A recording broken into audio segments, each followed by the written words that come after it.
Hello friends, welcome to the success Kendra. Friends, आप सभी को गुड मॉर्निंग। और सबसे पहले तो फटाफट आप एक बार सेशन को लाइक कर दीजिए और इसका लिंक किसी भी एक ग्रुप में जहाँ कहीं भी आप हैं, चाहे वह टेलीग्राम ग्रुप हो, फेसबुक ग्रुप हो या व्हाट्सएप ग्रुप हो, वहाँ पर फटाफट शेयर कर दीजिए ताकि और भी लोग इस सेशन से जुड़ जाएँ और सेशन और भी ज़्यादा मज़ेदार बन जाए। देखिए, आपकी एग्ज़ाम में यानी कि बिहार पुलिस कांस्टेबल की जो भर्ती वर्ष 2023 में 21,391 पदों पर आई हुई है, उसके एग्ज़ाम में बहुत ही कम समय बचा हुआ है। महज 20 दिन बचे हुए हैं। 20 दिन से कम ही समय आप ले लीजिए। तो उसके लिए आज से हम लोग एक सुपर फास्ट रिवीजन वीडियो को कवर करेंगे। इसमें टोटल 100 प्रश्न हैं और ये सारे के सारे प्रश्न जो है काफ़ी इंपॉर्टेंट है। यानी कि अब हम लोग ओनली वीवीआई क्वेश्चंस को कवर करेंगे। आपको रोज़ शाम में एक practice set, full length practice set दिया जा रहा है। कंटिन्यू आपको फुल लेंथ प्रैक्टिस सेट दिया जाएगा। फ्रेंड्स, अगर आप चैनल पर पहली बार विजिट कर रहे हैं तो चैनल को सब्सक्राइब कर लीजिए और ये जो बगल में बेल आइकन दिख रहा है, घंटी का निशान दिख रहा है, इसको ज़रूर दबा लीजिएगा ताकि जब भी बिहार पुलिस कांस्टेबल भर्ती वर्ष 2023 से संबंधित कोई भी इंपॉर्टेंट वीडियो अपलोड किया जाए तो उसका नोटिफिकेशन सबसे पहले आपके पास पहुंच जाए। तो चलिए फ्रेंड्स, सेशन आज के स्टार्ट करते हैं। एक बार मैं फिर से आपसे रिक्वेस्ट कर रहा हूं कि फटाफट सेशन को लाइक कर दीजिए और इसका लिंक किसी भी एक ग्रुप में अवश्य ही शेयर कर दीजिए। चलिए स्टार्ट करते हैं फ्रेंड्स आज के सेशन का, यानी कि Bihar police super fast revision session का पहला प्रश्न पढ़ेंगे। देखिए, पहला प्रश्न है कि भारत में जल प्रदूषण निवारण और नियंत्रण अधिनियम कब अधिनियमित किया गया था। बड़ा ही महत्वपूर्ण प्रश्न है आपकी एग्जाम के दृष्टिकोण से, यानी कि बिहार पुलिस की एग्जाम के दृष्टिकोण से। सभी लोगों का आंसर लाइव चैट में कमेंट करना है। मेरे प्यारे भाई और बहन, सबको आंसर कमेंट करना है और अब आपको रिवीजन करना है।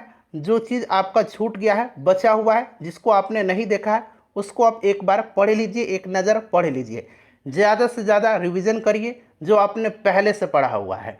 सभी लोग इसका आंसर कमेंट करेंगे कि भारत में जल प्रदूषण निवारण और नियंत्रण अधिनियम कब अधिनियमित किया गया था।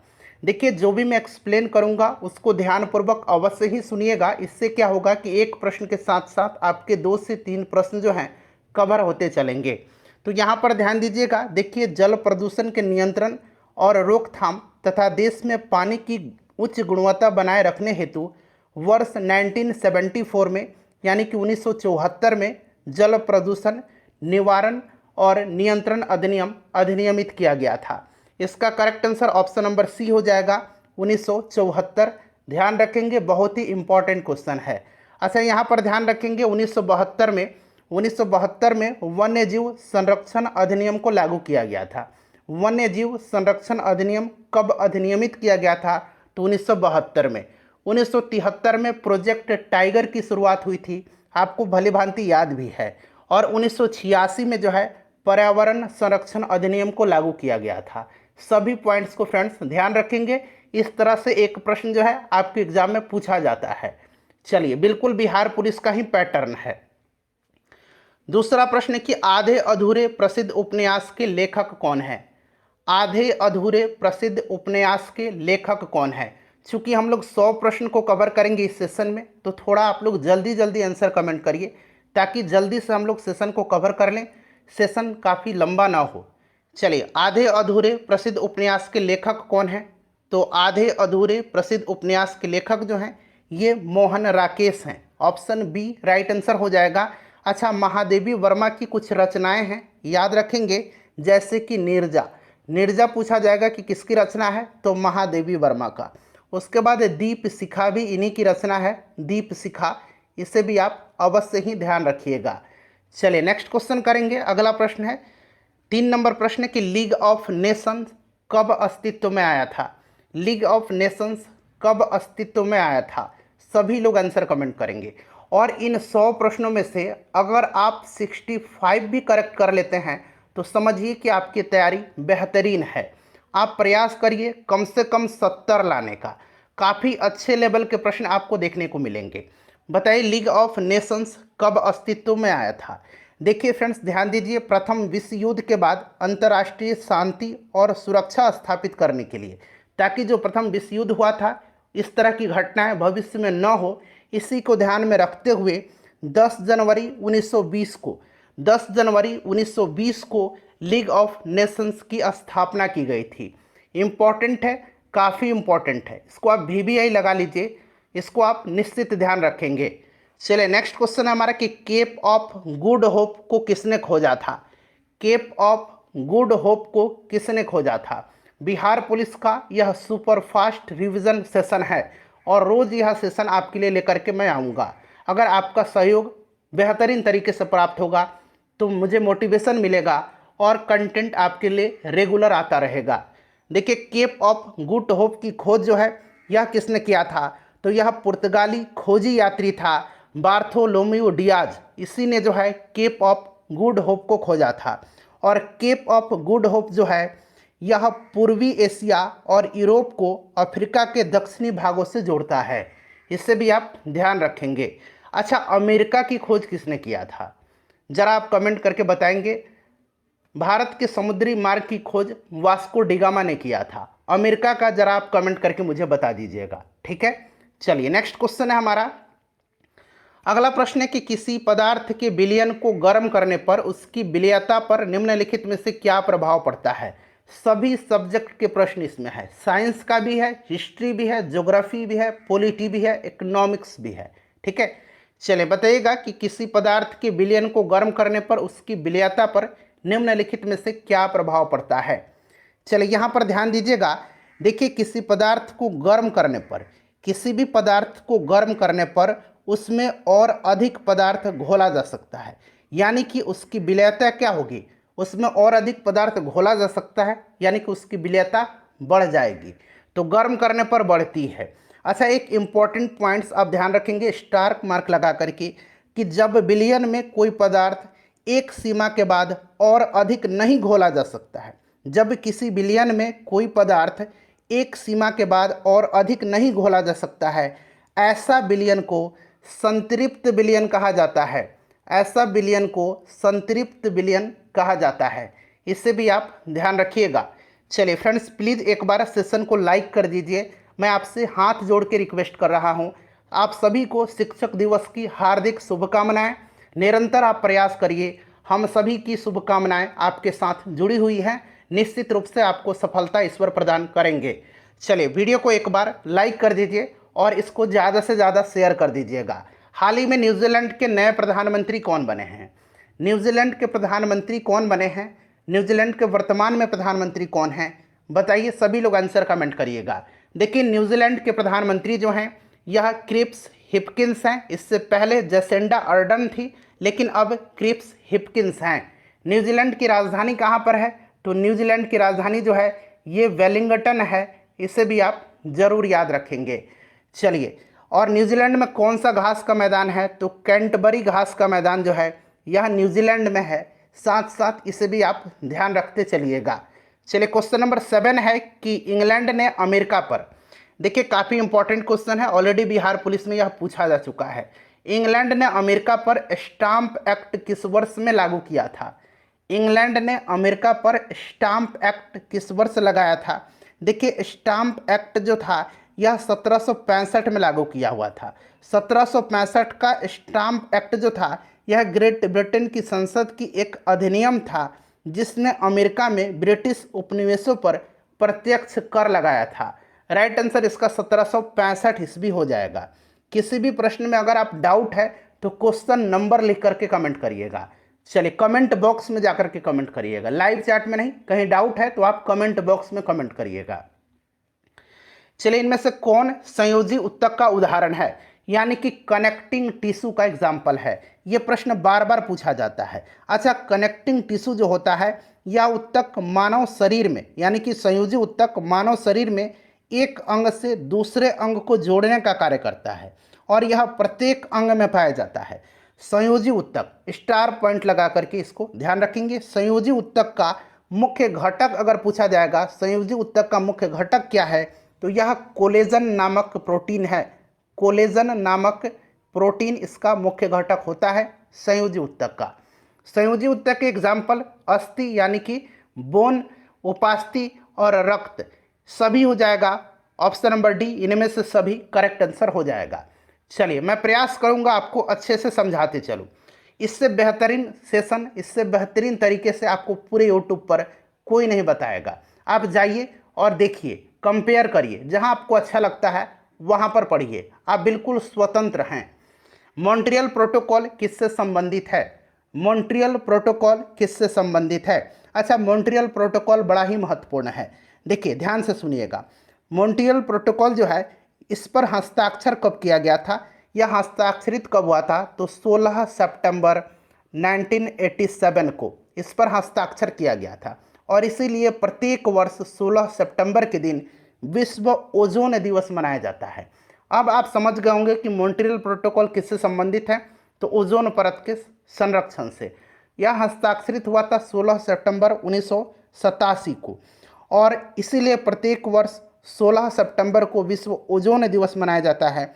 और यह प्रभावी कब हुआ था? यह प्रभावी प्रोटोकॉल कब हुआ था मॉन्ट्रियल प्रोटोकॉल? तो यह 1 जनवरी 1989 से यह प्रभावी हुआ था। इसे भी आप ध्यान रखिएगा।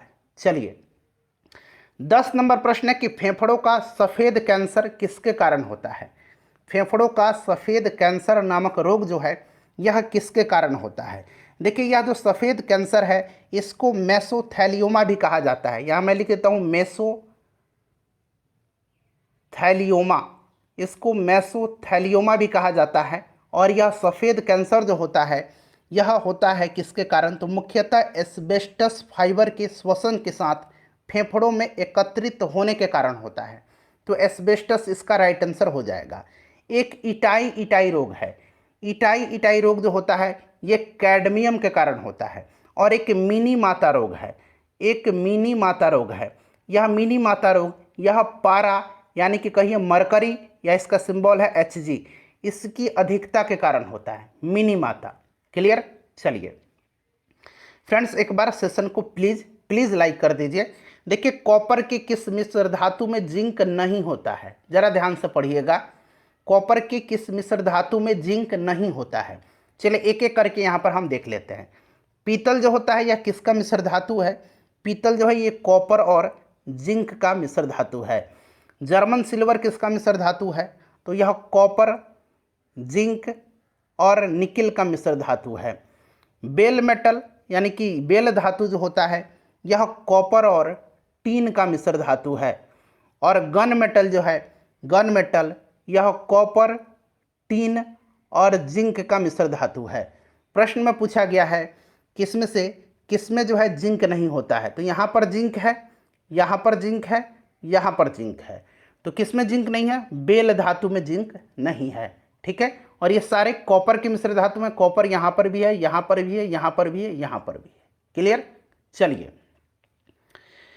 संविधान सभा में उद्देश्य प्रस्ताव कब प्रस्तुत किया गया था? बताइए, संविधान सभा में उद्देश्य प्रस्ताव कब प्रस्तुत किया गया था? संविधान सभा में उद्देश्य प्रस्ताव को प्रस्तुत किया था पंडित जवाहरलाल नेहरू जी ने 13 दिसंबर 1946 को। ठीक है, संविधान सभा की पहली बैठक कब हुई थी? 9 दिसंबर 1946 को, और इसी में सच्चिदानंद सिन्हा को अस्थायी अध्यक्ष चुना गया था। उसके बाद संविधान सभा की दूसरी बैठक हुई थी 11 दिसंबर 1946 को, और डॉक्टर राजेंद्र प्रसाद जी को इसमें अस्थायी अध्यक्ष चुना गया था। संविधान सभा की अंतिम बैठक कब हुई थी? तो ये भी याद रखेंगे, अंतिम बैठक 24 जनवरी 1950 को हुई थी, 24 जनवरी 1950 को। क्लियर? चलिए नेक्स्ट क्वेश्चन है हमारा कि विश्व मौसम विज्ञान संगठन का हेडक्वार्टर मुख्यालय कहाँ पर है? विश्व मौसम विज्ञान संगठन का मुख्यालय कहाँ पर है?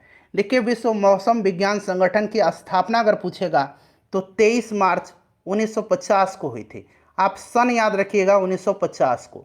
इसका हेडक्वार्टर कहाँ पर है? तो इसका हेडक्वार्टर स्विट्जरलैंड के जिनेवा में है। अच्छा, जिनेवा में WHO का भी हेडक्वार्टर है, विश्व स्वास्थ्य संगठन का, वर्ल्ड हेल्थ ऑर्गेनाइजेशन का। इसकी स्थापना कब हुई थी? वर्ल्ड हेल्थ ऑर्गेनाइजेशन की, तो इसे भी याद रखेंगे, 7 अप्रैल 1948 को। ठीक है, इसलिए 7 अप्रैल के दिन प्रत्येक वर्ष स्वास्थ्य दिवस मनाया जाता है। चलिए अगला प्रश्न है हमारा कि गांधी जी की दांडी यात्रा का प्रारंभ का तारीख और वर्ष क्या है? गांधी जी की दांडी यात्रा का प्रारंभ का जो तारीख है और वर्ष है, वो आपसे पूछा जा रहा है। गांधी जी की दांडी मार्च बताइए। तो देखिए फ्रेंड्स, 12 मार्च 1930 को, 12 मार्च 1930 को गांधी जी ने साबरमती आश्रम से दांडी पहुंच करके, कहाँ से इन्होंने, साबरमती आश्रम से, शुरुआत कहाँ से किया था, 12 मार्च 1930 को साबरमती आश्रम से, और दांडी पहुंच करके 6 अप्रैल 1930 को नमक कानून तोड़ करके इन्होंने सत्याग्रह जो था, नमक सत्याग्रह, सविनय अवज्ञा आंदोलन स्टार्ट किया था। ठीक है, याद रखेंगे। और सुभाष चंद्र बोस जी ने गांधी जी का ये जो दांडी यात्रा था, इसकी तुलना नेपोलियन के एल्बा से पेरिस यात्रा से की है। एल्बा से पेरिस तक की यात्रा से किया है। किसने? सुभाष चंद्र बोस ने। ठीक है, चलिए ऑप्शन बी राइट आंसर हो जाएगा। अगला प्रश्न कि भारत में पर्यावरण संरक्षण अधिनियम किस वर्ष लागू किया गया? वह वर्ष आपसे पूछा गया है। भारत में पर्यावरण संरक्षण अधिनियम किस वर्ष लागू किया गया, वह कौन सा वर्ष है? तो अभी मैंने बताया था 1986 में, 1986 में, 1972 में मैंने आपको बता दिया वन्य जीव संरक्षण अधिनियम को लागू किया गया था। 1973 में प्रोजेक्ट टाइगर की शुरुआत की गई थी। चलिए नेक्स्ट क्वेश्चन है हमारा कि निम्नलिखित में से कौन सी तरंग प्रति फोटोन अधिकतम ऊर्जा ले जाती है? कौन सी इसमें से तरंग प्रति फोटोन अधिकतम ऊर्जा ले जाती है? चलिए बताइएगा। चलिए यहाँ पर थोड़ा सा ध्यान दीजिएगा। देखिए निम्नलिखित में से कौन सी तरंग प्रति फोटोन अधिकतम ऊर्जा ले जाती है? तो देखिए ध्यान दीजिए, energy of photon, energy of photon equal to होता है E equal to H C upon lambda. यहाँ पर H क्या है? तो H जो है यह प्लांक कांस्टेंट है, प्लांक स्थिरांक है। C क्या है? तो C जो है यह प्रकाश की गति है, और लैम्डा जो है यह तरंग दर है। यानी कि जिसका तरंग दर, यहाँ पर देखिए, जिसका तरंग दर सबसे ज़्यादा होगा उसकी एनर्जी क्या होगी? सबसे कम होगी। जिसका तरंग दर सबसे कम होगा उसकी एनर्जी सबसे ज़्यादा होगी। तो यही पूछा गया कि प्रति फोटोन अधिकतम ऊर्जा, यानी कि जिसका तरंग दर सबसे कम होगा उसकी प्रति फोटोन ऊर्जा अधिकतम होगी। ठीक है, तो इसमें से देखिए एक्स किरण का जो है तरंग दर सबसे कम होता है, एक्स किरण का तरंग दर सबसे कम होता है इसका, इसीलिए इसकी प्रति फोटोन ऊर्जा अधिकतम होगी। रेडियो तरंग का तरंग दर जो होता है ये सबसे अधिक होता है, इसीलिए इसकी प्रति फोटोन ऊर्जा न्यूनतम होगी। तो दोनों को ध्यान रखिएगा। चलिए अगला प्रश्न का नंबर 17। देखिए प्रश्न है कि तत्व के परमाणु जिसकी परमाणु संख्या समान लेकिन द्रव्यमान संख्या भिन्न भिन्न होती हैं, क्या कहलाता है? चलिए बताएंगे, सभी लोग इसका आंसर कमेंट करेंगे, सभी लोग इसका आंसर कमेंट करेंगे। तो जिनकी परमाणु संख्या समान है लेकिन द्रव्यमान संख्या भिन्न भिन्न होती है उनको क्या कहा जाता है? उनको समस्थानिक कहा जाता है। और ये जो संभारिक होता है उसमें क्या होता है? उसमें द्रव्यमान संख्या समान होता है और परमाणु संख्या भिन्न भिन्न होती है। ठीक है, चलिए अगला प्रश्न है कि रजौली वन्य जीव अभ्यारण्य कहाँ पर है? रजौली वन्य जीव अभ्यारण्य जो है ये कहाँ पर है? इतना तो आपको मालूम चल गया कि ये बिहार राज्य में है। और रजौली वन्य जीव अभ्यारण्य जो है ये कहाँ पर है? तो फ्रेंड्स यह नवादा में है। नवादा में ही ककोलत जलप्रपात भी है। पूछा जाता है कि ककोलत जलप्रपात कहाँ पर है? तो ये भी नवादा में ही है। अच्छा, मुंगेर में कल ही मैंने आपको बताया था, मुंगेर में भीम बांध वन्यजीव अभ्यारण्य है, भीम बांध वन्यजीव अभ्यारण्य है। कांवर पक्षी विहार, कांवर लेक जो है ये बेगूसराय में है। ठीक है, चलिए नेक्स्ट क्वेश्चन है हमारा कि महिला क्रिकेट आईसीसी T20 विश्व कप 2023 किस देश ने जीता है? यानी कि इसका विनर कौन सा देश रहा है? इसका आयोजन कहाँ पर हुआ था? तो सबसे पहले जान लीजिए इसका आयोजन दक्षिण अफ्रीका में हुआ था, साउथ अफ्रीका में हुआ था। ठीक है, और इसमें विजेता टीम रही है ऑस्ट्रेलिया, यानी कि विजेता ऑस्ट्रेलिया रही है और उप विजेता जो रहा है ये दक्षिण अफ्रीका उप विजेता टीम रहा है। क्लियर है? 2024 में महिला क्रिकेट आईसीसी T20 विश्व कप का आयोजन कहाँ पर होगा? तो ये बांग्लादेश में होगा, ये बांग्लादेश में होगा। ठीक है, चलिए क्वेश्चन नंबर 20 है कि किताब उल हिंद पुस्तक किसके द्वारा लिखी गई है? किताब उल हिंद को लिखा किसने है? देखिए किताब उल हिंद को लिखा है किसने? तो अल बरूनी ने, अल बरूनी ने लिखा है। अल बरूनी फिरदौसी, यहाँ मैं लिखता हूँ, अल बरूनी फिरदौसी फरूखी और उतबी, ये चारों जो थे, अल बरूनी, फिरदौसी, फरूखी और उतबी, ये चारों महमूद गजनवी के दरबार में रहते थे। किसके दरबार में? महमूद गजनवी के दरबार में। नेक्स्ट क्वेश्चन है कि मटकी किस राज्य की नृत्य शैली है? मटकी जो है यह किस राज्य की नृत्य शैली है? तो ध्यान दीजिएगा, मटकी जो है यह मध्य प्रदेश का है। कहाँ का? मध्य प्रदेश का है। ठीक है, चलिए अगला प्रश्न है हमारा कि निम्नलिखित में से कौन सा संविधान संशोधन राष्ट्रपति को किसी मामले को पुनर्विचार के लिए मंत्रिपरिषद को भेजने की शक्ति प्रदान करता है? बताएंगे राइट आंसर इसका क्या होगा। सभी लोग इसका आंसर कमेंट करेंगे। तो देखिए यह कौन सा संविधान संशोधन अधिनियम है? तो यह 44वां संविधान संशोधन अधिनियम है, जो कि कब हुआ था? तो 1978 में हुआ था। और इसी 44वें संशोधन के द्वारा आपको याद होगा कि संपत्ति के अधिकार को मौलिक अधिकार की सूची से हटा दिया गया था। ठीक है, 42वां संविधान संशोधन बड़ा महत्वपूर्ण है। इसको लघु संविधान कहा जाता है। 1976 में हुआ था और इसी में जो है पहली बार प्रस्तावना में जो है संशोधन किया गया था। प्रस्तावना में पंथ निरपेक्ष, एकता और अखंडता शब्द जोड़ा गया था। समाजवादी, पंथ निरपेक्ष, अखंडता शब्द जोड़ा गया था। ठीक है, याद रखिएगा। चलिए अगला प्रश्न है हमारा कि मेजर ध्यानचंद खेल रत्न पुरस्कार 2022 से किसे सम्मानित किया गया है? देश का यह सर्वोच्च खेल रत्न अवार्ड है। खेल के क्षेत्र में दिया जाने वाला यह सर्वोच्च सम्मान है, मेजर ध्यानचंद खेल रत्न पुरस्कार। यह 2022 में किसे दिया गया था? तो ये दिया गया था शरत कमल अचंता को। यह टेबल टेनिस के खिलाड़ी हैं, टेबल टेनिस के खिलाड़ी हैं, याद रखिएगा।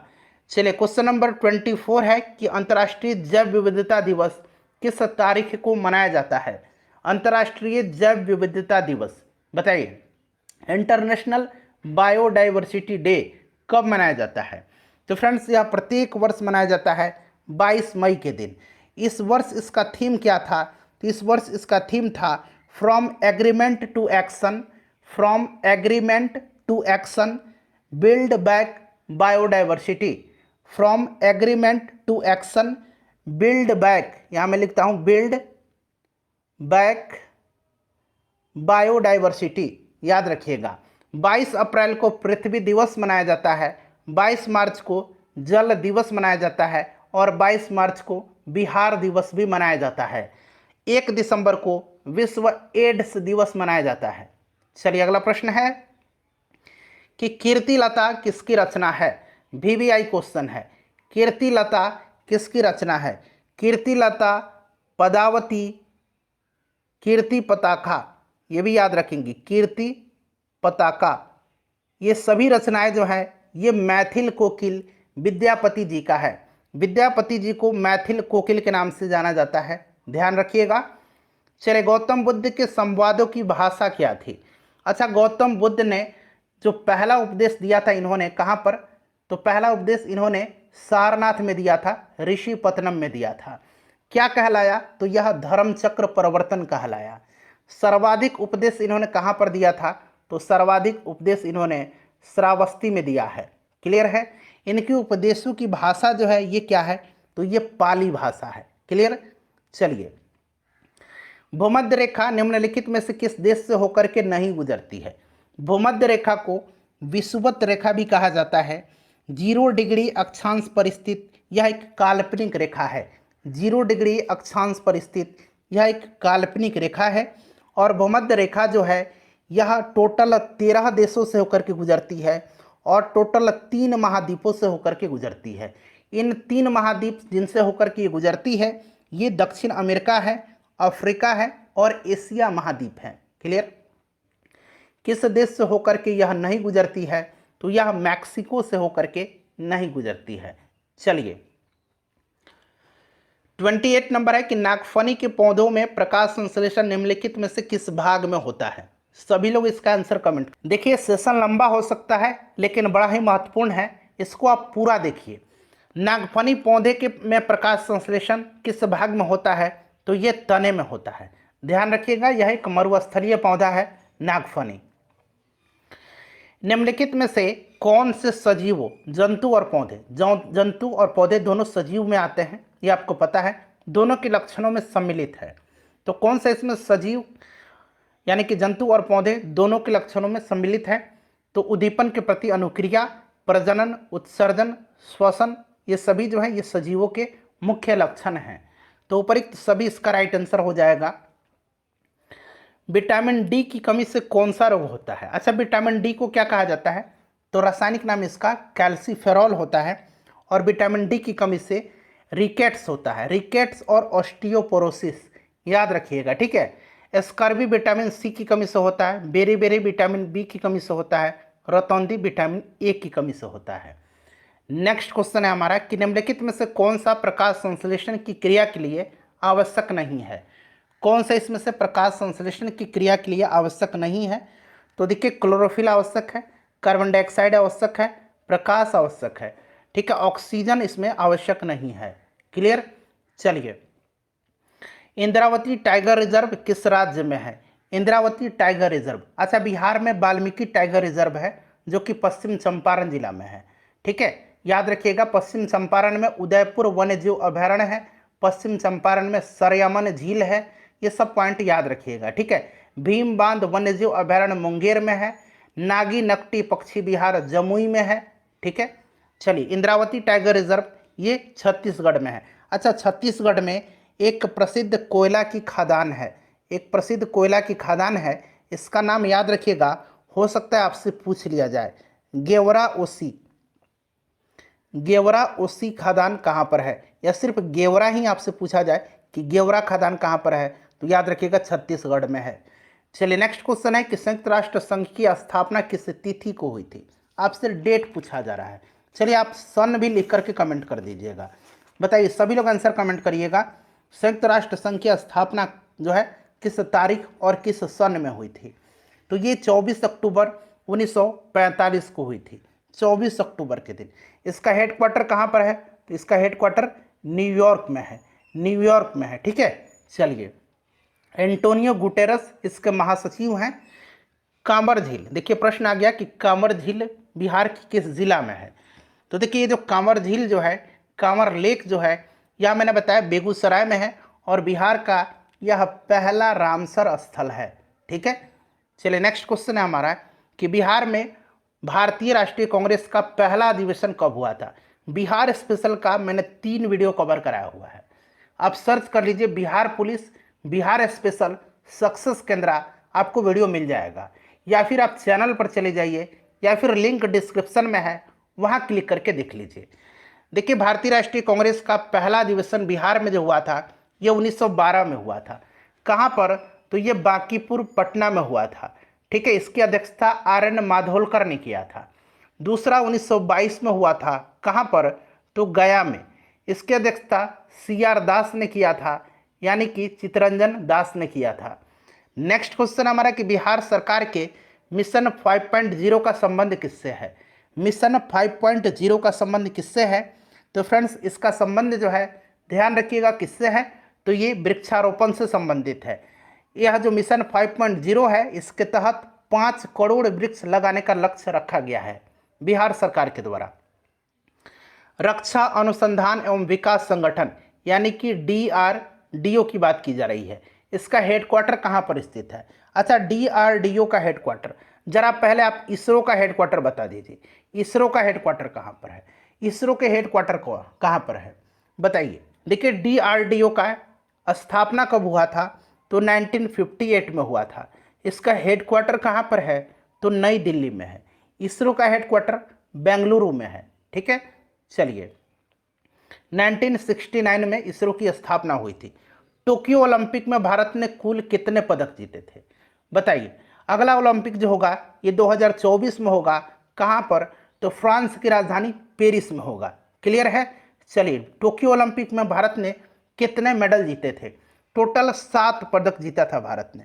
भारत ने टोटल 7 पदक, 1 स्वर्ण पदक जीता था, 2 रजत पदक जीता था और 4 जो है कांस्य पदक जीता था। इनको जोड़ दीजिए, देखिए 7 राइट आंसर हो जाएगा। और एकमात्र स्वर्ण पदक नीरज चोपड़ा ने जैवलिन थ्रो में जीता था, भाला फेंक में जीता था, ठीक है, याद रखिएगा। अर्थशास्त्र के क्षेत्र में साल 2022 के नोबेल पुरस्कार से किसे सम्मानित किया गया था? अर्थशास्त्र के क्षेत्र में पूछा गया है। तो देखिए, 3 लोगों को यह अवार्ड दिया गया था। कौन कौन से हैं ये? तो इनका नाम याद रखेंगे बेन एस बर्नानके, बेन एस बर्नानके, ठीक है। एक नाम ये हो गया, दूसरा नाम यहाँ पर देखिए डगलस डायमंड है, और तीसरा नाम फिलिप डायबविग, यहाँ मैं लिखता हूँ फिलिप डायबविग, ठीक है, याद रखिएगा। बेन एस बर्नानके, डगलस डायमंड और फिलिप डायबविग, ठीक है, याद रखिएगा। ऑप्शन ए राइट आंसर हो जाएगा। निम्नलिखित में से किस सिख गुरु ने गुरुमुखी लिपि की शुरुआत किया था? गुरुमुखी लिपि की शुरुआत जो है यह किस सिख गुरु ने किया था? तो ये सिखों के दूसरे गुरु थे गुरु अंगद देव, गुरु अंगद देव इन्होंने ही किया था, ठीक है। अच्छा, एक आदि ग्रंथ की रचना पूछा जाता है, आदि ग्रंथ की रचना किसने किया था? तो ये सिखों के जो पांचवें गुरु थे गुरु अर्जुन देव, इन्होंने ही किया था, गुरु अर्जुन देव ने। अच्छा, गुरु अर्जुन देव की हत्या किसने करवाया था? तो जहांगीर ने करवा दिया था। और सिखों के जो 9वें गुरु थे गुरु तेग बहादुर, इनकी हत्या औरंगजेब ने करवाया था। सिखों के जो आखिरी और 10वें गुरु थे गुरु गोविंद सिंह, इनका जन्म कहाँ पर हुआ था? तो बिहार में हुआ था 1666 में। और इन्होंने खालसा पंथ की स्थापना कब किया था? 1699 में, ठीक है। चलिए, 15 डिग्री सेल्सियस तापमान है, 15 डिग्री सेंटीग्रेड, इसको फ़ारेनहाइट स्केल पर बदलना है। तो मैंने आपको फॉर्मूला बताया था ना कि C/5 इक्वल टू F-32/9 होता है। अब यहाँ पर C दिया गया है कितना? 15 डिग्री, तो यहाँ पर 15 पुट कर दीजिए, ठीक है। F-32/9, देखिए 5×3 15 हो जाएगा, और ये क्रॉस मल्टीप्लिकेशन कीजिएगा तो ये 9 तिरका कितना हो जाएगा? 27 हो जाएगा। इधर कितना हो जाएगा? F-32, ये माइनस इधर आएगा तो ये प्लस में आ जाएगा, यानी कि 27 + 32 इक्वल टू F, यानी कि राइट आंसर इसका कितना हो जाएगा? 7 2 9 और 3 2 5, यानी कि 59 डिग्री फ़ारेनहाइट हो जाएगा, ठीक है। चलिए, 59 डिग्री फ़ारेनहाइट हो जाएगा, ध्यान रखिएगा। चलिए, अगला प्रश्न है कि 2011 की जनगणना के अनुसार बिहार का सबसे कम लिंगानुपात वाला जिला। बिहार की जनगणना से बिहार पुलिस में प्रश्न बनता है, तो मैंने ये सारा जो है प्रश्न आपको ऑलरेडी बिहार स्पेशल में करा दिया है, तो एक बार आप जाइए और उनको देख लीजिए। तो देखिए, सबसे ज़्यादा लिंगानुपात जो है ये गोपालगंज का है, और सबसे कम लिंगानुपात मुंगेर का है। मुंगेर के कितना है? तो 876 है। गोपालगंज का कितना है? तो 1021 है। अच्छा, ये तो बात हो गई जिलों की। अगर आपसे पूछेगा कि बिहार का लिंगानुपात कितना है, बिहार का लिंगानुपात 918 है। कितना है? 918 है, ध्यान रखिएगा। क्लियर है, याद रहेगा। और सबसे ज़्यादा अगर जनघनत्व वाला जिला पूछेगा बिहार का, तो सबसे ज़्यादा जनघनत्व शिवहर का है। सबसे कम पूछेगा तो कैमूर का है। सबसे कम किसका है? कैमूर का है। क्लियर है। सबसे ज़्यादा साक्षरता दर कहाँ पर है? तो रोहतास का है। आपात उपबंध का उल्लेख भारतीय संविधान के किस भाग में है? आपात उपबंध जो है इसका उल्लेख किस भाग में है? देखिए, यहाँ पर भाग 15 में क्या है? तो भाग 15 में निर्वाचन है, अनुच्छेद 324 से लेकर के अनुच्छेद 329 तक में, ये आपको याद भी होगा। आपात उपबंध पूछा गया है, तो आपात उपबंध जो है भाग 18 में है, अनुच्छेद 352 से लेकर के 360 तक में। अनुच्छेद भाग 17 में क्या है? तो भाग 17 में राजभाषा है, सबको ध्यान रखिएगा, ठीक है। चलिए, 352 में क्या है? तो राष्ट्रीय आपातकाल है। 356 में क्या है? तो राज्यों में राष्ट्रपति शासन है। और 360 में वित्तीय आपातकाल का वर्णन किया गया है। संयुक्त राष्ट्र संघ के आंकड़ों के अनुसार कौन सा देश अब विश्व का सबसे अधिक जनसंख्या वाला देश है? बताइए, यह देश कौन सा है? तो यह देश अपना प्यारा भारत है। भारत जो है सबसे ज़्यादा जनसंख्या वाला देश हो गया है। एक विद्युतीय फ्यूज किस पर आधारित है? एक विद्युतीय फ्यूज जो है यह किस पर आधारित है? किस पर यह कार्य करता है? किस सिद्धांत पर आधारित है? बताइए। तो विद्युतीय फ्यूज जो होता है यह विद्युत धारा के उष्मीय प्रभाव या धारा के उष्मीय प्रभाव कहिए, इस पर यह आधारित है। विद्युत फ्यूज जो होता है यह हमेशा लाइव वायर में जोड़ा जाता है, ध्यान रखिएगा। और यह किसका मिश्र धातु है? किससे मिलकर के बना होता है? तो यह टीन और लेड का मिश्रण है, ठीक है। चलिए, इसे भी ध्यान रखिएगा। भारत में सर्वोच्च न्यायालय में नियुक्त होने वाली पहली महिला न्यायाधीश कौन थी? सर्वोच्च न्यायालय में नियुक्त होने वाली पहली महिला न्यायाधीश, सर्वोच्च न्यायालय पूछा गया है, तो राइट आंसर इसका हो जाएगा फातिमा बीबी। अच्छा, यहाँ पर देखिए लीला सेठ जो है, लीला सेठ, यह उच्च न्यायालय की पहली महिला मुख्य न्यायाधीश थी। अच्छा, अभी वर्तमान में पटना उच्च न्यायालय के, पटना हाई कोर्ट के मुख्य न्यायाधीश कौन है, ये भी प्रश्न बन सकता है। तो जस्टिस के विनोद चंद्रन हैं, विनोद चंद्रन, याद रखिएगा, ठीक है। चलिए नेक्स्ट क्वेश्चन है हमारा कि कौन सी ग्रंथि आपात ग्रंथि भी कहलाती है, कौन सी ग्रंथि आपात ग्रंथि भी कहलाती है। तो ये ग्रंथि कौन सी है, तो ध्यान रखेंगे यह ग्रंथि जो है यह अधिविक्र ग्रंथि है, एड्रेनल ग्लैंड है। इससे निकलने वाला जो हार्मोन है उसको उड़ो और लड़ो हार्मोन कहा जाता है, ये भी आप ध्यान रखिएगा। नेक्स्ट क्वेश्चन है कि किस तिथि को डॉक्टर राजेंद्र प्रसाद को संविधान सभा का अस्थायी अध्यक्ष चुना गया था। अभी मैंने आपको डिस्कशन के दौरान बताया था, इसलिए मैं बोलता हूं कि जो भी मैं डिस्कस करूंगा उसको ध्यान से सुनिएगा। देखिए ये बनाया गया था 11 दिसंबर 1946 को। 9 दिसंबर को जो बैठक हुई थी इसमें सच्चिदानंद सिन्हा को अस्थायी अध्यक्ष बनाया गया था।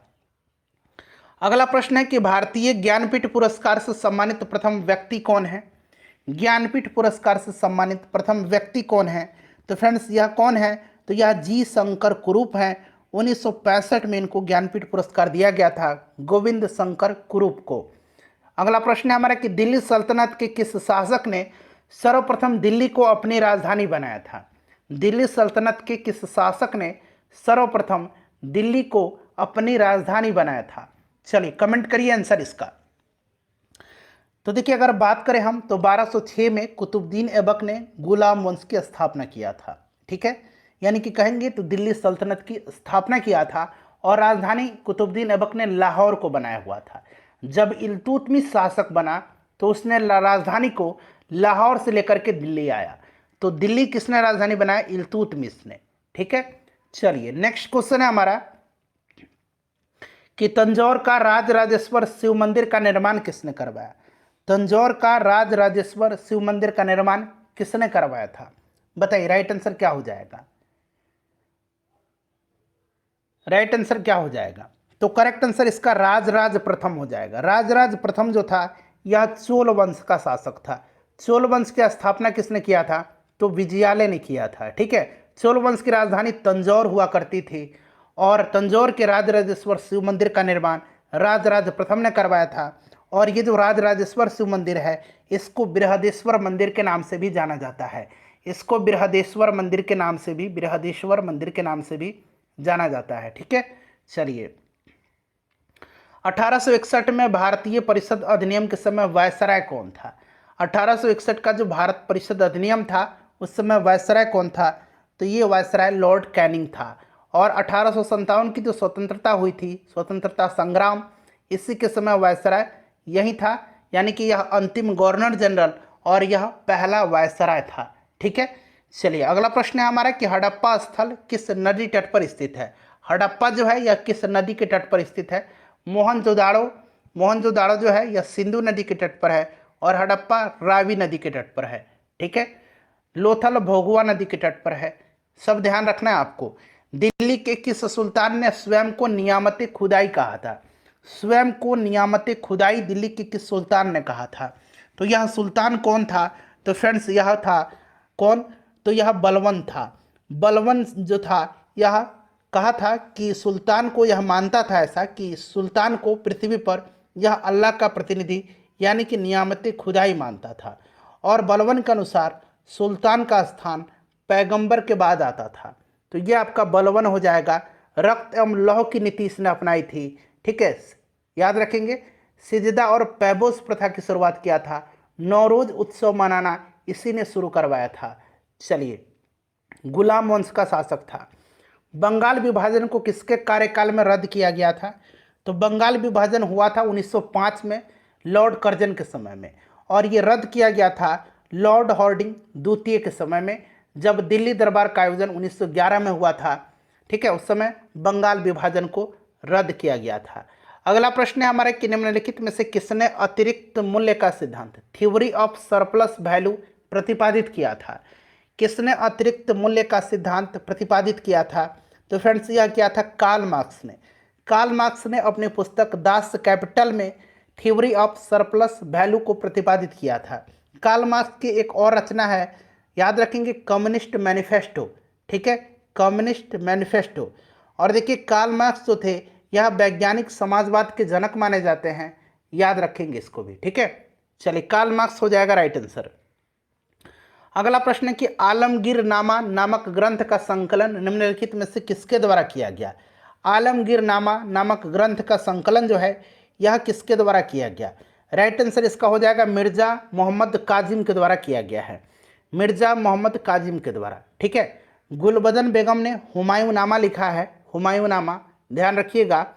चलिए निम्नलिखित में से किसके द्वारा रेड डाटा बुक का प्रकाशन किया जाता है। देखिए रेड डाटा बुक क्या है, तो इसमें जितने भी संकटापन यानी कि जो विलुप्त होने के कगार पर प्राणी हैं उनको इसमें सूची में रखा जाता है, इस बुक में शामिल किया जाता है। यह जारी करता है IUCN। देखिए IUCN, option B right answer हो जाएगा। IUCN का फुल फॉर्म होता है international union for conservation of nature, international union for conservation of nature. 1948 में इसकी स्थापना हुई थी और इसका हेडक्वार्टर स्विट्जरलैंड के ग्लैंड शहर में है, ठीक है। चलिए अगला प्रश्न है कि निम्नलिखित में से किसने कहा था, फ्रेंड्स एक बार सेशन को लाइक कर दीजिए, कि इतिहास वर्ग संघर्ष की कहानी है। इतिहास वर्ग संघर्ष की कहानी है, ये किसने कहा था। तो फ्रेंड्स ये कहा था कार्ल मार्क्स ने। कार्ल मार्क्स ने अपनी रचना कम्युनिस्ट मैनिफेस्टो में कहा है कि इतिहास वर्ग संघर्ष की कहानी है और उत्पादन का जो अधिकार है एक ऐसा तबका है जो अमीर वर्ग है उसका एक अधिकार है और गरीब वर्ग जो है इससे वंचित रहा है, इसीलिए इतिहास वर्ग हमेशा एक संघर्ष की कहानी है, ये कार्ल मार्क्स ने कहा है। चलिए सेलम इस्पात संयंत्र कहाँ पर है, सेलम इस्पात संयंत्र। अब यहाँ पर ध्यान दीजिएगा, देखिए सबसे पहले आप जान लीजिए सेलम कहाँ पर है, तो सेलम तमिलनाडु में है। अच्छा एक विश्वेश्वरैया स्टील प्लांट है, यहाँ मैं लिख देता हूँ विश्वेश्वरैया स्टील प्लांट, ये कहाँ पर है, तो ये कर्नाटक में है। विश्वेश्वरैया कहाँ पर है, कर्नाटक में। पूछा जाता है भाई भिलाई कहाँ पर है, भिलाई इस्पात संयंत्र छत्तीसगढ़ में है, राउरकेला उड़ीसा में है, दुर्गापुर पश्चिम बंगाल में है, बोकारो झारखंड में है, ठीक है। चलिए अगला प्रश्न है हमारा कि दीपा कहाँ के स्थानांतरित कृषि का नाम है। देखिए दीपा जो है ये एक स्थानांतरित कृषि है, कहाँ का बताइए। झूम कृषि जो है ये भी स्थानांतरित कृषि है और ये पहाड़ी ढलानों पर होता है, खास करके नॉर्थ ईस्ट में। दीपा कहाँ का स्थानांतरित कृषि है, तो दीपा मध्य प्रदेश का मुख्यतः है, छत्तीसगढ़ के कुछ भागों में भी इसको दीपा कहा जाता है, लेकिन मध्य प्रदेश से याद रखिएगा, ठीक है। नेक्स्ट क्वेश्चन है कि स्थानीय पवनों एवं उनके प्रवाह क्षेत्र में कौन सुमेलित नहीं है, नहीं पूछा गया है। देखिए बोरा जो है ये इटली का है, मिस्ट्रल ऑस्ट्रेलिया का है, नहीं मिस्ट्रल ऑस्ट्रेलिया का नहीं है, मिस्ट्रल ऑस्ट्रेलिया का नहीं है, यही जो है गलत है। मिस्ट्रल जो है ऑस्ट्रेलिया का नहीं है। मिस्ट्रल यह एक ठंडी ध्रुवीय पवन है जो स्पेन और फ्रांस में बहती है, इसका प्रभाव स्पेन और फ्रांस में देखने को मिलता है, तो यही गलत दिया गया है। खमसिन मिस्र का है, ये बड़ा महत्वपूर्ण है। खमसिन पूछा जाता है, खमसिन कहाँ का है, तो मिस्र का है। हरमटन अफ्रीका के पश्चिमी तट पर चलता है, इसे डॉक्टर हवा के भी नाम से जाना जाता है। गिनी तट पर इसको डॉक्टर हवा के नाम से भी जाना जाता है। जैन धर्म के 23वें तीर्थंकर कौन थे। जैन धर्म के संस्थापक ऋषभदेव थे, पहले तीर्थंकर ऋषभदेव थे, ठीक है। 23वां पूछा गया है, 23वें पार्श्वनाथ थे, आखिरी और 24वें वर्धमान महावीर थे। इनको जैन धर्म का वास्तविक संस्थापक माना जाता है, ठीक है, याद रखिएगा। अरिष्टनेमी 22वें तीर्थंकर थे और नेमिनाथ 21वें तीर्थंकर थे। चलिए नेक्स्ट क्वेश्चन हमारे कि राज्य पुनर्गठन आयोग की सिफारिश के बाद बिहार विधानसभा में निर्वाचित सदस्यों की संख्या क्या थी। राज्य पुनर्गठन आयोग लागू कब किया गया था, राज्य पुनर्गठन अधिनियम, तो यह 1956 में, और राज्य पुनर्गठन आयोग के अध्यक्ष फजल अली थे। और देखिए राज्य पुनर्गठन आयोग की सिफारिश के पश्चात बिहार विधानसभा के निर्वाचित सदस्यों की संख्या 330 से घटा करके 318 कर दिया गया। निम्नलिखित उत्तक प्रकारों में से किसमें संकुचनशील प्रोटीन होती है। निम्नलिखित उत्तक प्रकारों में से किसमें संकुचनशील प्रोटीन होती है, तो यह कौन सा है, तो फ्रेंड्स बताइए कौन सा है, तो यह पेशी उत्तक है, ठीक है। अगला प्रश्न है कि विरंजक चूर्ण के लिए कौन सा असत्य कथन है। विरंजक चूर्ण, ब्लीचिंग पाउडर, इसका फॉर्मूला क्या होता है, CaOCl2 होता है। ठीक है, याद रखिएगा, फॉर्मूला बड़ा महत्वपूर्ण है। यह जो होता है विरंजक चूर्ण, यह जल में अल्प विलेय होता है, जल में यह कम विलेय होता है। ठीक है, अल्प विलेय होता है। यहाँ पर देखिए जल में अधिक विलय होता है, ये गलत है। हल्के पीले रंग का चूर्ण है, ऑक्सीकारक है और तनु अम्ल की प्रतिक्रिया से क्लोरीन निष्कासित करता है। तो ये बी, सी और डी करेक्ट है। ये जो है यह असत्य दिया गया, यह जल में अधिक नहीं है, जल में यह अल्प विलय है। जनवरी 2023 में बिहार के दूसरे तारामंडल का उद्घाटन राज्य के मुख्यमंत्री ने कहां पर किया है? तो दूसरा तारामंडल है और इसका उद्घाटन किया गया है कहां पर? तो दरभंगा में। ठीक है, चलिए नेक्स्ट क्वेश्चन है कि हरगोविंद खुराना को किस आविष्कार के लिए सम्मानित किया गया था? हरगोविंद खुराना को किस क्षेत्र में नोबेल पुरस्कार दिया गया था? पहले आप जरा कमेंट करके बताइए। हरगोविंद खुराना को चिकित्सा के क्षेत्र में 1968 में 1968 में नोबेल पुरस्कार दिया गया था जीन संश्लेषण के लिए। ठीक है, नेक्स्ट क्वेश्चन है हमारा कि नीति आयोग का स्वरूप क्या है? तो देखिए नीति आयोग की स्थापना योजना आयोग के स्थान पर 1 जनवरी 2015 को किया गया था। इसके अध्यक्ष कौन होते हैं? तो भारत के प्रधानमंत्री होते हैं, यानी कि वर्तमान में नरेंद्र मोदी जी हैं। इसके उपाध्यक्ष कौन है अभी? तो उपाध्यक्ष सुमन बेरी हैं। कौन है? सुमन बेरी उपाध्यक्ष हैं। और इसके सीईओ यानी कि चीफ एग्जीक्यूटिव ऑफिसर, मुख्य कार्यकारी अधिकारी कौन है? तो V Subramaniam, V R Subramaniam. ठीक है, याद रखेंगे सुब्रमण्यम, ये सीईओ हैं, ये उपाध्यक्ष हैं सुमन बेरी। यह एक परामर्शदात्री संस्था है। नेक्स्ट क्वेश्चन है कि मगध की प्रारंभिक राजधानी, बड़ा ही पूछा जाता है, मगध की प्रारंभिक राजधानी गिरिब्रज या राजगृह थी? गिरिब्रज भी याद रखिएगा, गिरिब्रज या राजगृह। 16 महाजनपदों में से सबसे शक्तिशाली महाजनपद मगध हुआ करता था, ध्यान रखेंगे। चलिए नेक्स्ट क्वेश्चन है हमारा कि मंतखब उल लुबाब के लेखक कौन है? मंतखब उल लुबाब के लेखक कौन है? तो फ्रेंड्स इसको लिखा किसने है? तो इसको खाफी खां ने लिखा है। ठीक है, खाफी खां ने लिखा है। याद रखिएगा ये जो मंतखब उल लुबाब है इसको तारीख़ खफी भी कहा जाता है, इसको तारीख़ खफी भी कहा जाता है। यह फारसी भाषा की एक किताब है, ध्यान रखिएगा, इम्पॉर्टेंट है। पंचायती राज विषय है, पंचायती राज जो है विषय है। 73वां संविधान संशोधन के द्वारा इसको संवैधानिक दर्जा दिया गया, 9वीं अनुसूची में इसको रखा गया है। पंचायती राज के टोटल कितने विषय हैं? तो 29 विषय हैं, इससे भी आप ध्यान रखेंगे। ठीक, 11वीं अनुसूची में, माफ़ करेंगे, इसको 11वीं अनुसूची में रखा गया है। ठीक है, टोटल 12 अनुसूचियाँ हैं, 11वीं में इसको रखा गया है। क्लियर? तो राइट आंसर इसका राज्य सूची हो जाएगा। अनुच्छेद 40 में क्या है? तो ग्राम पंचायत का संगठन का उल्लेख किया गया है। नेक्स्ट क्वेश्चन है कि KMnO4 क्या है? तो पोटेशियम परमैंगनेट है। ठीक है, इसमें मैंगनीज की, यानी कि KMnO4 में ये जो मैंगनीज है, ये मैंगनीज, इसकी पूछा जा रहा है ऑक्सीकरण संख्या। देखिए KMnO4, अच्छा ये K पोटेशियम है, इसका इलेक्ट्रॉनिक विन्यास कितना होता है? सबसे पहले एटॉमिक नंबर इसका 19 होता है, विन्यास इसका कितना होगा? 2 8 8 कितना हो गया? 2 8 10 8 18 और 1 19 हो गया, यानी कि एक इलेक्ट्रॉन ये त्याग देगा।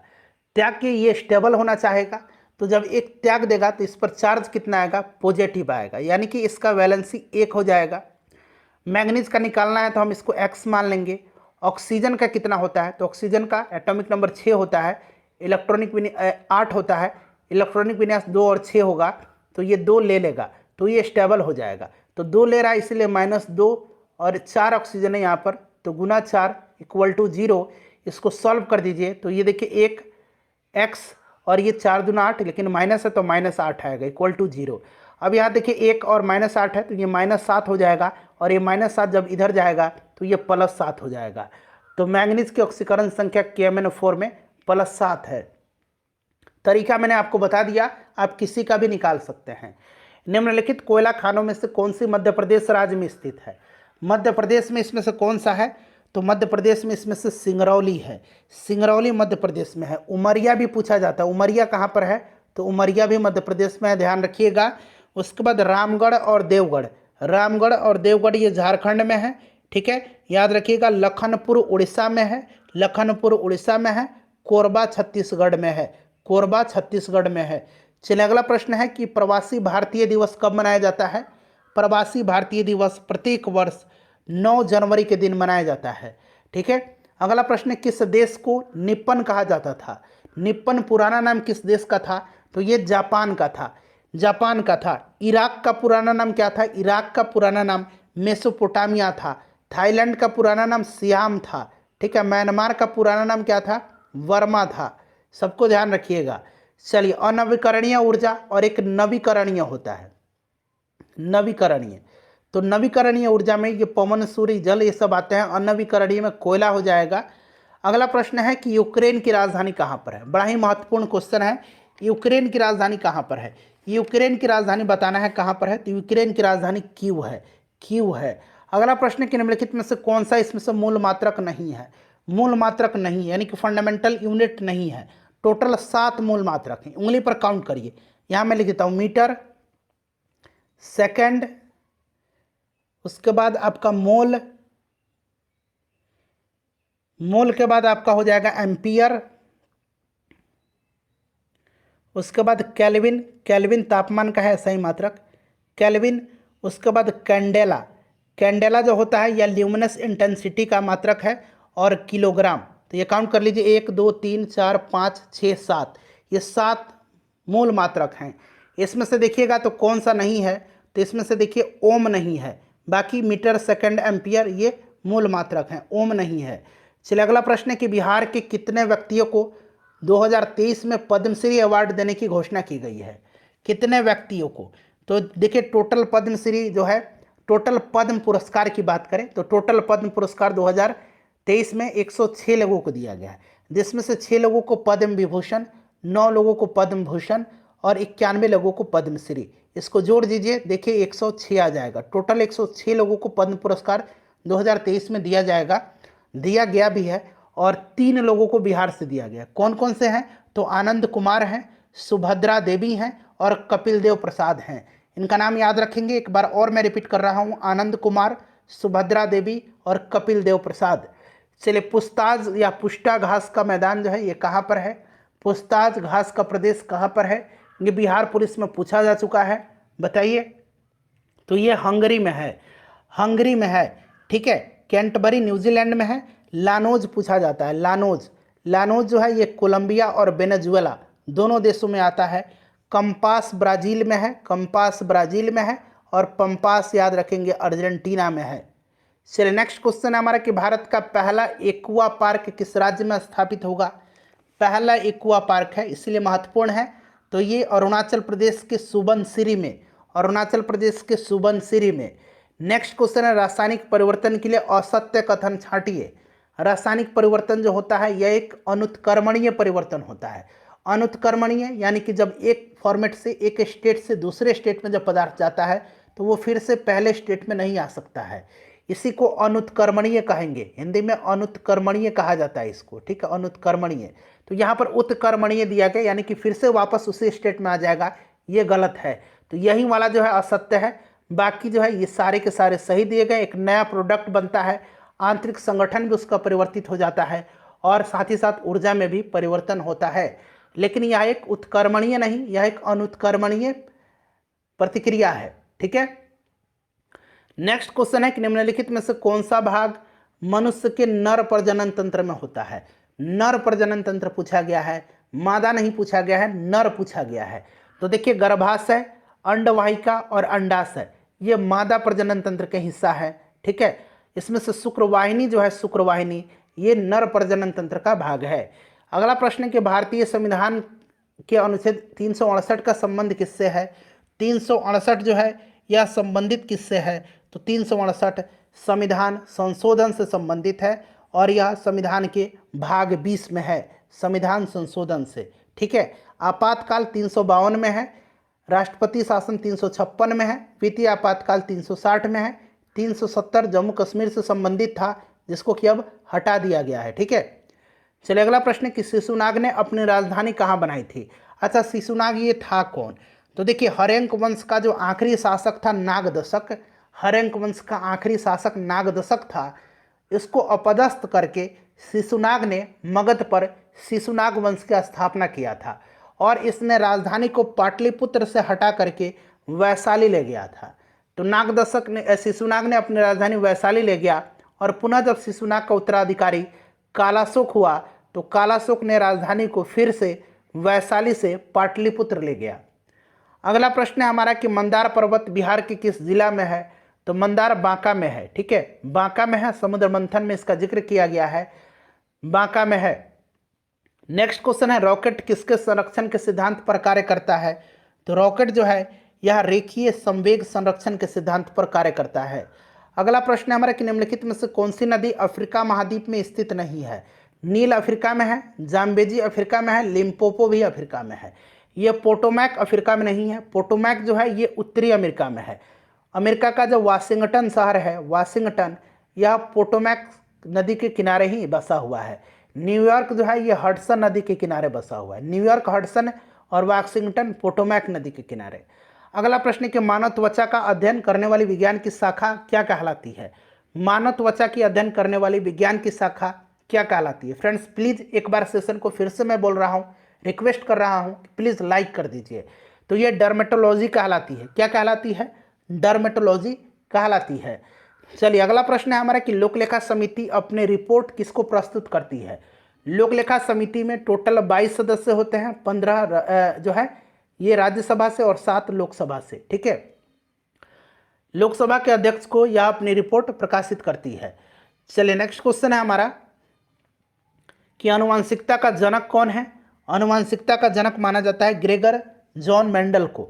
ठीक है, लैंडस्टीनर ने ब्लड ग्रुप का खोज किया था, रॉबर्ट हुक ने कोशिका का किया था, और लिनियस को जो है ध्यान रखेंगे, इनको आधुनिक वर्गीकरण का पिता कहा जाता है। चलिए कैरोलस लिनियस को। देखिए भारतीय संविधान में चुनाव प्रणाली का प्रावधान किन अनुच्छेद में किया गया है? चुनाव प्रणाली जो है यह किस भाग में है? तो भाग बताइए सबसे पहले। भाग 15 में है। भाग 15 में अनुच्छेद 324 से 329 तक में, और 326 अनुच्छेद जो है इसमें वयस्क मताधिकार की बात कही गई है। वोट देने का अधिकार इसी आर्टिकल में है। अगला प्रश्न है हमारा कि किस देश के प्रसिद्ध फुटबॉलर पेले का हाल ही में निधन हो गया है? पेले कहाँ के महान फुटबॉलर थे, प्रसिद्ध फुटबॉलर थे? तो पेले ब्राजील के महान फुटबॉलर थे। नेक्स्ट क्वेश्चन है हमारा कि भारत में पहली बार डाक टिकट का प्रचलन कब प्रारंभ हुआ? भारत में पहली बार डाक टिकट का प्रचलन कब प्रारंभ हुआ? चलिए सभी लोग आंसर कमेंट करेंगे। तो देखिए ध्यान दीजिएगा फ्रेंड्स, यह हुआ था 1854 में। लॉर्ड डलहौजी के समय 1854 में ही नया पोस्ट ऑफिस एक्ट पारित हुआ था और उसी समय पहली बार डाक टिकट का प्रचलन हुआ था। 1853 में लॉर्ड डलहौजी के समय ही पहली बार रेलगाड़ी चलाई गई थी। बम्बई से ठाणे के बीच में वुड डिस्पैच इसी के समय लाया गया था। साथ ही साथ व्यापगत का सिद्धांत डॉक्ट्रिन ऑफ लैप्स डलहौजी ने ही लागू किया था। अगला प्रश्न कि विश्व का सबसे बड़ा दुग्ध यानी कि दूध उत्पादक देश कौन सा है? मिल्क प्रोड्यूसिंग कंट्री कौन सा है? तो यह अपना प्यारा भारत हो जाएगा। नेक्स्ट है हमारा कि निम्नलिखित में से कौन सा एक रूपांतरित तना है? रूपांतरित तना बार बार पूछा जाता है इस तरह का प्रश्न बिहार पुलिस में। बताइए जल्दी से कमेंट करके कि रूपांतरित तना इसमें से कौन सा है? तो रूपांतरित तना का उदाहरण इसमें से आलू है, बाकी सारे जड़ हैं। अगला प्रश्न है कि अंतिम मौर्य शासक कौन था? मौर्य वंश की स्थापना चंद्रगुप्त मौर्य ने किया था। किसकी सहायता से? तो चाणक्य की सहायता से। किसको हरा करके? तो नंद वंश के आखिरी शासक धनानंद को पराजित करके। ठीक है, और आखिरी शासक इसका बृहद्रथ था मौर्य वंश का। इसकी हत्या पुष्यमित्र शुंग ने कर दी और शुंग वंश की स्थापना मगध पर किया था पुष्यमित्र शुंग ने। क्लियर है? चलिए नेक्स्ट क्वेश्चन है हमारा, और प्रकाश वर्ष की इकाई क्या है? प्रकाश वर्ष की इकाई क्या है? प्रकाश वर्ष किसकी इकाई है? दूरी की इकाई है, ध्यान रखिएगा। अगला प्रश्न है कि मंत्रिपरिषद की नियुक्ति कौन करता है? इसका आंसर आप कमेंट करके मुझे बताइए, और बताइए कि इन 100 प्रश्नों में से कितने प्रश्नों का आंसर आपने सही सही दिया है। अपना स्कोर आप कमेंट करके बताइए। सेशन को प्लीज़ लाइक कर दीजिए और इसको शेयर कर दीजिए एक ग्रुप